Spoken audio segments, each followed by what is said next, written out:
buang penutup botol tu. Ni kan tak perlukan lagi. Kenapa pula? Itu kan daripada buat plastik. Oh, betul juga. Nak buat apa dengan penutup ni? Boleh dikita semula ke? Ish, tak boleh jadi ni. Jom kita berinovasi. Apa lagi? Mari kita bertukar. Transformer, transform! Assalamualaikum dan selamat sejahtera. Saya Kisha. Saya Rauda. Saya Nuha. Dan saya Zara. Kami ialah Kisah Transformer Squad. Misi kami ialah menukarkan sampah-sampah ini menjadi sesuatu yang lebih berguna. From trash to cash. Adalah krisis alam sekitar global yang disebabkan oleh penumpukan sampah plastik tidak terurai, mengancam kehidupan marin dan kesihatan manusia.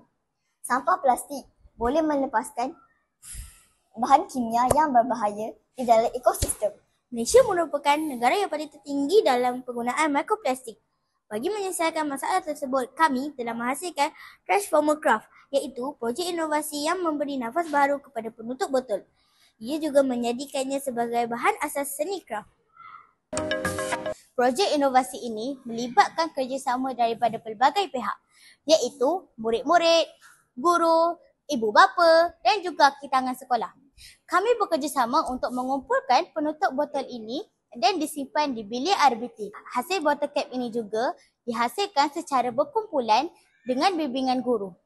Hasil produk kami juga dipamerkan semasa Hari Kokerium Sekolah dan dipasarkan secara kecil-kecilan. Hasil botol cap ini juga terdapat 5 proses yang dijalankan untuk menghasilkan bottle cap artistry. Yang pertama, pengumpulan bahan. Yang kedua, pembersihan dan pengasingan. Yang ketiga, merancang reka bentuk. Yang keempat dan kelima, penghasilan produk dan sentuhan akhir. penutup botol dikumpulkan daripada kantin, rumah murid dan semua komuniti. Kemudian, penutup botol dibersihkan dan dikeringkan dan diasingkan mengikut warna dan saiz.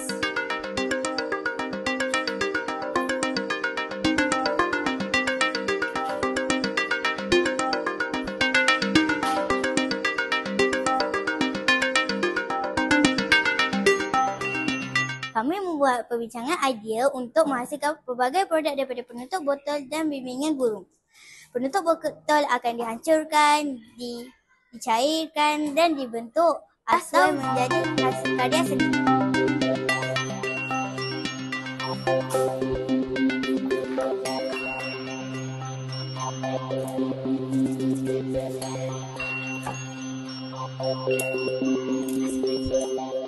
Antara produk seni yang telah berjaya kami hasilkan daripada penutup botol ialah rantai kunci, pelapik cawan, kipas tangan, loket, pemegang telefon dan lain-lain lagi. Corak dan bentuk yang menarik boleh dijadikan cendera mata yang mesra alam. Secara kesimpulannya, projek inovasi kita semula penutup botol ini berjaya meningkatkan kesedaran murid tentang kepentingan menjaga alam sekitar, menggalakkan kreativiti serta menghasilkan produk yang mesra alam yang boleh digunakan semula. Dengan pelaksanaan yang berterusan, inovasi ini berpotensi untuk diperluaskan serta memberi impak positif bukan sahaja kepada sekolah tetapi juga kepada masyarakat sekeliling. Kami akhiri persembahan video ini dengan serangkap pantun. Tamatlah sudah inovasi ini. Semoga mendapat tempat di hati juri. Menjadi top 15 idaman kami. Semoga berjumpa di Kuantan nanti. Assalamualaikum warahmatullahi wabarakatuh.